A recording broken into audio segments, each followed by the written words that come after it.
Imagine waking before sunrise beside the Nile. For thousands of years, this river has given Egypt life. It waters the fields. It feeds the animals. It carries boats, grain, trade, and wealth. To Egypt, the Nile is not just water. It is survival. But on this morning, something is wrong. The river is no longer clear. The fish are dead. The air smells of decay. People stand along the banks in horror. The source of Egypt's life has become a sign of judgment. According to the Bible, this was only the beginning. Before the Red Sea opened, before Mount Sinai shook with fire and smoke, before Moses came down with the 10 Commandments, Egypt was struck by 10 devastating plagues. Water turned to blood. Frogs filled the land. Dust became insects. Swarms invaded homes. Livestock died. Boils broke out on human skin. Hail and fire fell from the sky. Locusts devoured what remained. Darkness covered Egypt. Then came the final plague, the death of the firstborn. For believers, the 10 plagues are one of the clearest demonstrations of God's power in the Bible. For skeptics, they are one of the most difficult parts of Exodus to accept. For historians, they raise questions. For scientists, they invite theories. And for anyone who reads the story carefully, they reveal something deeper than disaster. The plagues are not random. They are a confrontation between Moses and Pharaoh, between slaves and empire, between the God of Israel and the gods of Egypt, between the cry for freedom and the machinery of oppression. Tonight, we are going to walk through the 10 plagues of Egypt, not as a simple list, not as a children's story, but as one of the most intense spiritual and historical mysteries in the biblical world. Because the real question is not only, did these plagues happen? The deeper question is, what were they trying to reveal? The story begins with Pharaoh. When Moses first stands before him, the demand is simple: let my people go. But Pharaoh does not merely refuse. He asks a question that becomes the heart of the entire plague narrative. Who is the Lord that I should obey him? That question is not casual. In ancient Egypt, Pharaoh was not just a king. He stood at the center of religion, politics, and cosmic order. Egypt believed in a world held together by divine structure. The Nile had sacred meaning. The sun had sacred meaning. The land, the sky, the animals, and the fertility of Egypt all belonged inside a religious universe. And Pharaoh stood as the human face of that order. So when Moses says that the God of the Hebrews commands Pharaoh to release the slaves, Pharaoh hears more than a request. He hears a challenge. A slave god challenging the throne of Egypt. A wilderness god challenging the gods of the empire.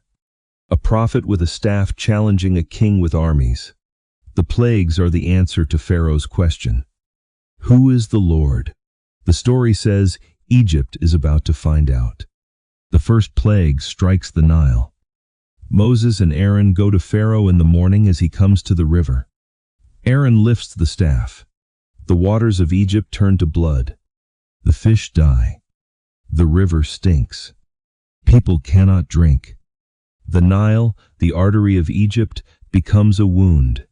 This plague is terrifying because it attacks the foundation of Egyptian life. Without the Nile, Egypt is dust. The river is agriculture, transportation, food, trade, power, memory. For the Nile to be corrupted is for Egypt itself to tremble. But Pharaoh does not surrender. The Egyptian magicians appear to imitate the sign. And because they can imitate it, Pharaoh hardens his heart. This is an important detail. At the beginning, Egypt's spiritual system still appears powerful. The cohort magicians can reproduce signs.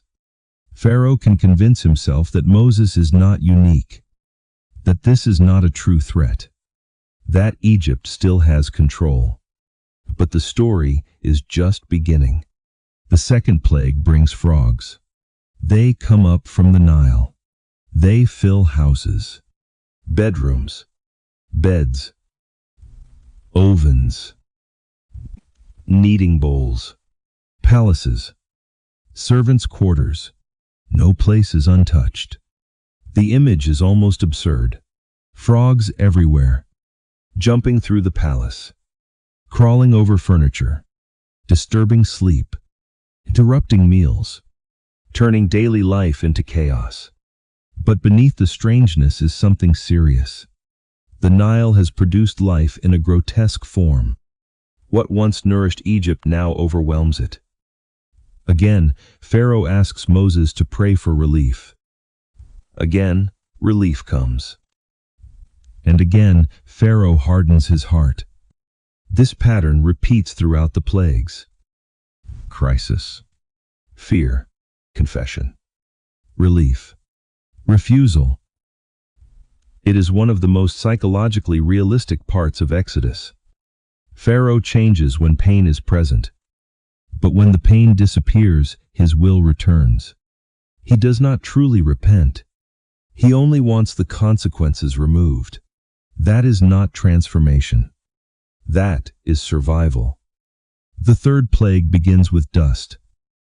Aaron strikes the dust of the ground, and the dust becomes gnats or lice or tiny biting insects. The Hebrew word is difficult and translations vary, but the effect is clear. The land itself seems to turn against Egypt. Insects cover people and animals. The discomfort is everywhere. This time, something changes. The Egyptian magicians cannot reproduce the sign. They turn to Pharaoh and say, "This is the finger of God." It is a quiet but powerful moment. The spiritual experts of Egypt have reached their limit. They can no longer imitate what is happening. The contest is no longer equal. But even when his own magicians recognize something beyond them, Pharaoh does not listen. His heart remains hard.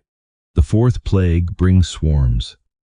Often translated as flies, the exact creature is debated. But the image is unmistakable. A mass of biting, invading, uncontrollable insects fills the land. They enter houses. They ruin life. They break the boundary between outside and inside. But now another boundary appears. The land of Goshen, where the Israelites live, is spared. This distinction matters. The plagues are no longer simply falling over Egypt in general. They are separating Egypt from Israel. The story is showing that the God of Moses is not merely powerful. He is precise.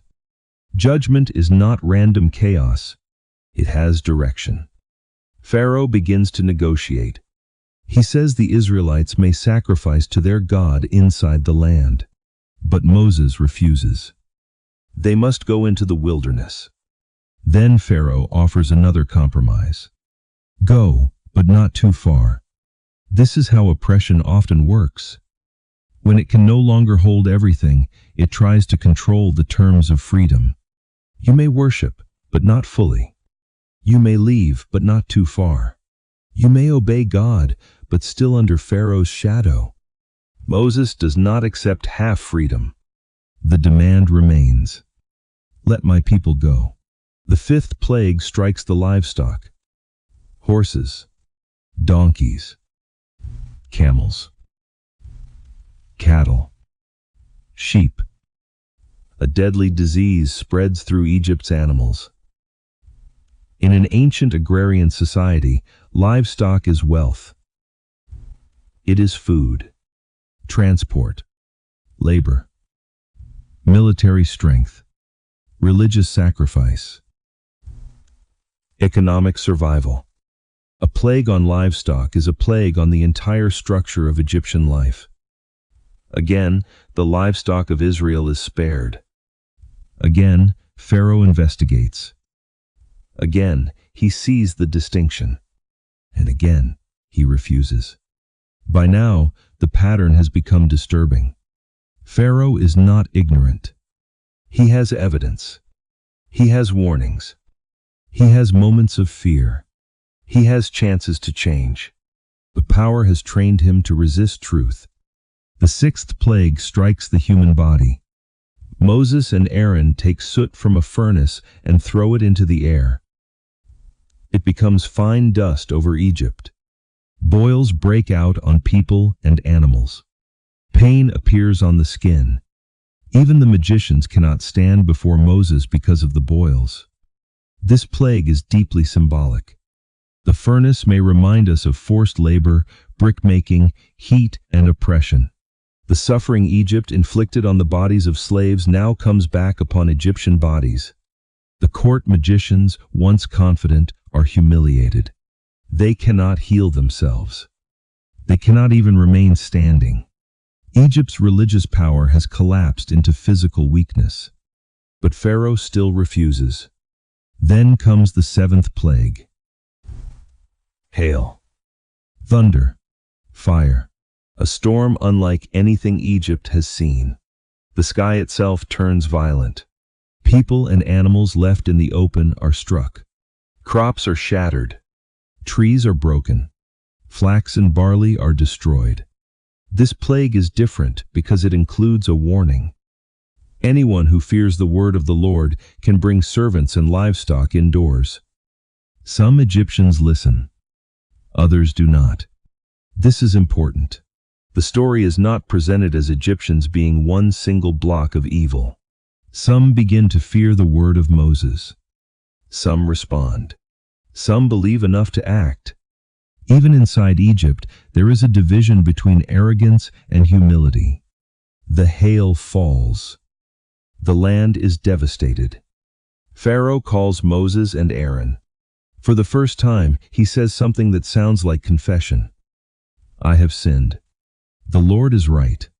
I and my people are wrong. But once again, when the storm stops, Pharaoh returns to himself. His confession was real in the moment, but not deep enough to survive relief. The eighth plague is locusts. By now, Egypt has already been wounded. The hail has destroyed much. But whatever remains is now at risk. Moses warns Pharaoh that locusts will cover the land so that no one can see the ground. They will devour what the hail left behind. Pharaoh's officials are exhausted. They plead with him. How long will this man be a snare to us? Do you not yet realize that Egypt is ruined? That line is devastating. Pharaoh's own servants can see what Pharaoh will not. Egypt is collapsing. But the king's pride has become more important to him than the survival of his own people. Pharaoh tries to negotiate again. He asks who will go. Moses says everyone will go. Men, women, children, flocks, herds. Their worship will not be partial. Their freedom will not be selective. Pharaoh refuses. The locusts come. They cover the face of the land. They eat the crops. They strip the trees. Egypt is left bare. Again Pharaoh calls Moses. Again he confesses. Again Moses prays. Again the plague is removed. And again Pharaoh does not let the people go. At this point, the story feels almost unbearable. How can one man resist so much? How can a ruler watch his country collapse and still cling to control? But that may be exactly the point. Exodus is showing us what hardened power looks like. It does not become rational under pressure. It becomes more desperate. It would rather destroy everything than lose the right to dominate. The ninth plague is darkness, not ordinary night, a darkness that can be felt. For 3 days, Egypt is covered. People cannot see one another. They cannot move normally. Life stops. But the Israelites have light where they live. This plague is one of the most powerful in the entire sequence. Egypt was a land of the sun. The sun was not merely a light in the sky. It was tied to kingship, creation, order, and divine power. For darkness to cover Egypt is to strike at the heart of its religious imagination. Pharaoh, the king associated with cosmic order, sits in a land where light has failed. The empire of the sun is swallowed by darkness. And still Pharaoh negotiates. He says the people may go, but the flocks and herds must remain. Again, partial freedom. Again, Moses refuses. Not a hoof shall be left behind. The people cannot worship God on Pharaoh's terms. They cannot leave pieces of their future in Egypt as collateral. Pharaoh becomes furious. He tells Moses never to appear before him again. The confrontation has reached its final stage. Then comes the 10th plague, the hardest plague to speak about, the death of the firstborn. This is the moment where the story becomes heavy with grief. It is not just ecological disaster, not just insects, not just disease, not just storm. It is death inside the house. The Bible says that at midnight, the firstborn of Egypt dies. From the firstborn of Pharaoh on the throne to the firstborn of the prisoner in the dungeon. There is a great cry in Egypt. No house is untouched. This plague is deeply painful for modern readers, and it should be. If we read this story too easily, we have not understood its weight. The Exodus is a story of deliverance, but it is not sentimental. It presents liberation as something that comes through judgment. The empire that killed Hebrew sons now experiences the loss of sons. The Pharaoh who once ordered infants thrown into the Nile now faces death inside his own palace. The story is shaped by moral reversal, but it is still terrifying. For Israel, this night becomes Passover. Each household marks the doorposts with the blood of a lamb. They eat in haste, belt fastened, sandals on, staff in hand, ready to leave. The blood marks the house. Judgment passes over, and a night of death becomes also a night of deliverance. This is why the 10th plague is not only the end of the plagues.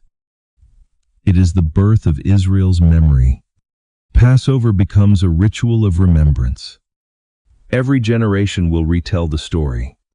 We were slaves. The Lord brought us out. The night was dark. The doors were marked. The people left in haste. Freedom began with judgment and mercy. After the death of the firstborn, Pharaoh finally calls Moses and Aaron in the night. He tells them to go. Take your people. Take your flocks. Take your herds. Leave, and bless me also.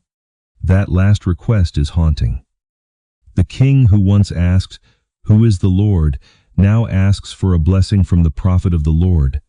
Pharaoh is not converted into a hero, but he is broken. The plagues have answered his question. Egypt's gods could not stop them. Egypt's magicians could not reverse them. Egypt's army could not prevent the escape. Pharaoh could resist for a time, but he could not own the world.